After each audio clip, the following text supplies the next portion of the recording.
CM sir சொன்னது. அரசு நிலத்தில் வீடு கட்டி வருடக்கணக்கில் சட்டப்பூர்வமான மின் இணைப்பு, வீட்டு வரி போன்ற ஆவணங்களுடன் ஆக்கிரமித்துள்ள அனைவருக்கும் பட்டா முறைப்படுத்துதல். சட்டம் இப்போ பண்றது.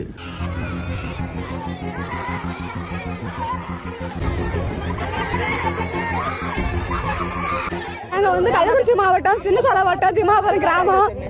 நாங்க வந்து 85, 86 வந்து இந்திரா குடியிருப்பு திட்டத்துக்கு எங்களுக்கு அரசாங்கம் கட்டி கொடுத்தாங்க. நாங்க எதுவும் கோயில் மனத்தை ஆக்கிரமிப்பு பண்ண கிடையாது. எங்களுக்கு அரசாங்கம் கட்டி கொடுத்தாங்க. இப்போ வந்து திடீர்னு 45 வருஷமா நாங்க குடியிருக்கிறோம். இப்போ திடீர்னு இருக்குன்னு சொன்னா நாங்க எங்க போவோம்? நாங்க என்ன பண்ணுவோம்? நாங்க இதுக்கு ஒரே ஒரு சொல்யூஷன் தான். சிஎம் சார் ஆகிய நீங்க ஆளுங்கட்சியில இருக்கு, நீங்க நினைச்சா இந்த ப்ராப்ளத்தை கண்டிப்பா முடிக்கலாம் அப்படின்றது என்னோட ஒப்பீனியன். ஸோ அங்கே உள்ள கள்ளக்குறிச்சி மாவட்டத்தில் உள்ள எம்எல்ஏவுக்கும் சிஎம் சார் அவர்களுக்கும் முடிஞ்ச அளவுக்கு ஷேர் பண்ணுங்க. டிவிகேல உள்ள ஒவ்வொரு தொண்டர்களுக்குமே ஷேர் பண்ணுங்க. டிவிகேல உள்ள ஒவ்வொரு தொண்டர்களுமே இதை பதிவு பண்ணுங்க.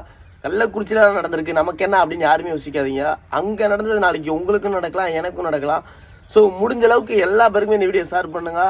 கண்டிப்பா அதுக்கான சொல்யூஷன் கிடைக்கணும் அப்படின்னு நம்புறேன். கவர்மெண்ட் வந்து எங்களை பார்க்கணும். தமிழக அரசு இது வரைக்கும் இவ்வளவு நடந்துட்டு இருக்குது. இன்ன வரைக்கும் இப்ப இருக்கிற ஆளுங்க வச்சு யாருமே எங்களை வந்து பார்க்க கிடையாது. நாங்க என்ன பண்ண முடியும் சொல்லுங்க? விஜய் மாமா, எங்களுக்கு இந்த இடத்த விட்டா வேற இடம் இல்ல,